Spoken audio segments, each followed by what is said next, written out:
Can you give us a sense of some of the political obstacles that have stalled progress on infrastructure policy? Oh, we were just talking about this. Tell For them those what you that did. wasn't Tell them what you did when you were speaker and how it paid off when you were mayor. Well, I think what we've come to today is a level of partisanship and polarization that has a lot to do with the fact that people aren't looking to figure out where there might be common ground, instead kind of focused on their own positions and not looking at how you could work with the other side. And I felt, because I had been in the legislature and had been speaker early on when I was mayor, that at a time of partisanship and polarization, there still are avenues to explore good public policy, and I think those avenues are, searching for where the common ground is, the path ahead that moves you forward. Let me say this. I think if the Congress or people in Washington would take their cues from the mayor of Los Angeles and other mayors that I worked with in the 4.5 years I served as DOT secretary, or any one of the 50 governors who have to show up every day at City Hall or at a state capitol and get things done. They have to make things happen. They have to balance their budgets. They have to make sure that people can get back and forth to work. They have to make sure that the public service people are serving the people of their city or of their state.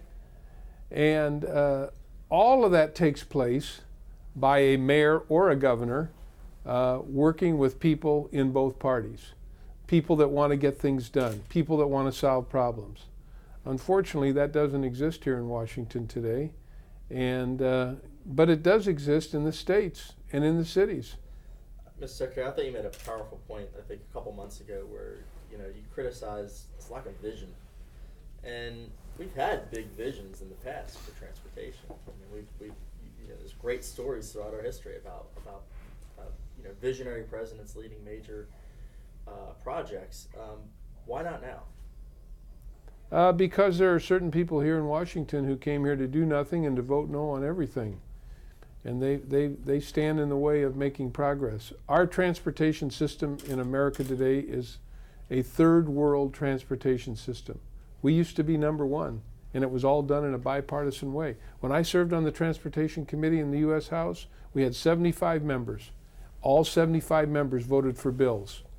They voted for the bills because they had a chance to debate it and talk about it, and unfortunately that doesn't exist today, and that's what we need to get back to. If America's going to be number one in infrastructure, which means that we put friends and neighbors to work, we put the middle class to work, building roads and bridges, and we create the kind of economic corridors and economic activity that allows people to really flourish and have the kind of economic development, we need to pass a multi-year, multi-funded transportation bill to get America back to being number one. We are being outcompeted by China and so many other places. In China, they're building airports, they're building roads, they're building high-speed rail. What are we doing in America? We are stalled out. It's speaking of vision, the secretary and myself were advocates of high-speed rail and making investments in America in high-speed rail.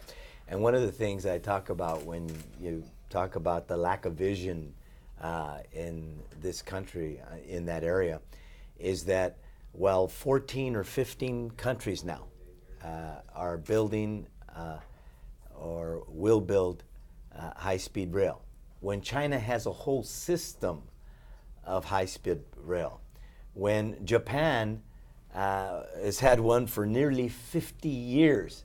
This notion of whether or not we should invest in high-speed rail is a perfect example of the lack of vision that some people in the halls of Congress and in our newspapers frankly just don't have.